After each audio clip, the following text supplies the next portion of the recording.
Oui, oui, oui, je crois bien. Mais Ouais. c'est parce que c'est l'antisémitisme qui fait que on passe la Pâque. Le Seigneur, c'est le jour que le Seigneur il est mort.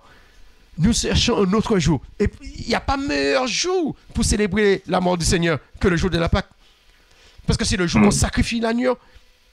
mm, Et ce sang de l'agneau qu'on passe sur les portes, qui se sent le sang du Christ qui a coulé ce même jour, mm.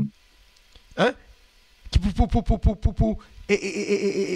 on pourrait dire que l'ange est passé par-dessus, il nous a, c'est une manière pour nous pardonner, Oui, oui, oui, oui, oui. hein, Nous avons c'est été passé établis. par-dessus comme si il nous a pardonné à cause de son sang, il nous pardonne.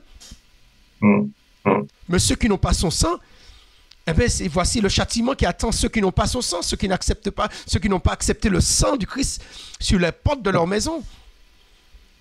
Ouais, ouais, c'est Et ça. on peut lancer un appel à la radio.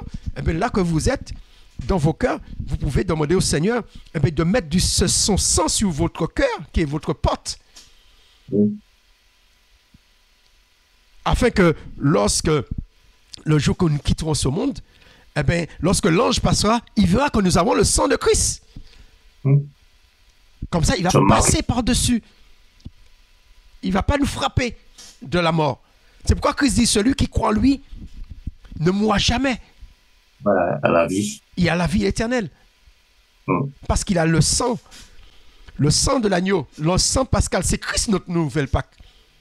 C'est le jour de sa mort qu'il est devenu qui est devenu la nouvelle Pâque. Mm. Ce n'est pas le jour de sa résurrection. Le jour de sa résurrection, c'était le 4e jour des pains sans levain. L'agneau, on avait déjà fini de manger l'agneau. Mais lui, c'est pourquoi lui, il a mangé la Pâque le 14. Avant de mourir, il a mangé la Pâque avec ses disciples. Mais il n'a pas mangé d'agneau. Il n'a pas mangé d'herbe amère. Puisque lorsque Judas est sorti, les disciples ont pensé qu'il avait été chercher les provisions qui manquaient. Mm. Hein, tu te rappelles de cette phrase? Ils n'ont pas pensé que Judas était parti pour aller le trahir, pour aller avertir. Voilà. Parce que Christ, il a mangé sa Pâque la veille qu'on fête la Pâque. La veille, disons, la nuit avant qu'on sacrifie l'agneau. Comme il savait qu'il n'allait pas pouvoir manger la Pâque avec ses disciples, il a dit qu'il attendait ce moment depuis longtemps. Mm. Qui veut dire que nous, les chrétiens, on pourrait fêter la Pâque, manger la Pâque et faire une sainte scène le 14 au soir pour rappeler le dernier repas du Seigneur. Et le 15, manger comme on a fait avec les Juifs cette année, manger Mm. eh bien, le repas de la Pâque en Égypte.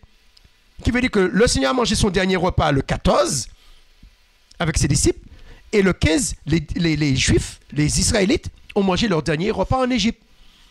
Mm. Et le Seigneur dit que il a mangé ce repas jusqu'à ce qu'il puisse le remanger avec nous dans le royaume des cieux. Monsieur, voilà. Qui veut dire que la Pâque, c'est quelque chose de très important. C'est pas quelque chose à prendre à la légère. La Pâque, c'est pas tous les jours. J'entends des conneries que la Pâque, c'est tous les jours. Non, la Pâque n'est pas tous les jours. La Pâque, c'est quelque chose d'exceptionnel. C'est un jour spécial dans l'année. C'est une fois dans l'année. Et cette fête dure 7 jours. La Pâque, c'est pas tous les jours.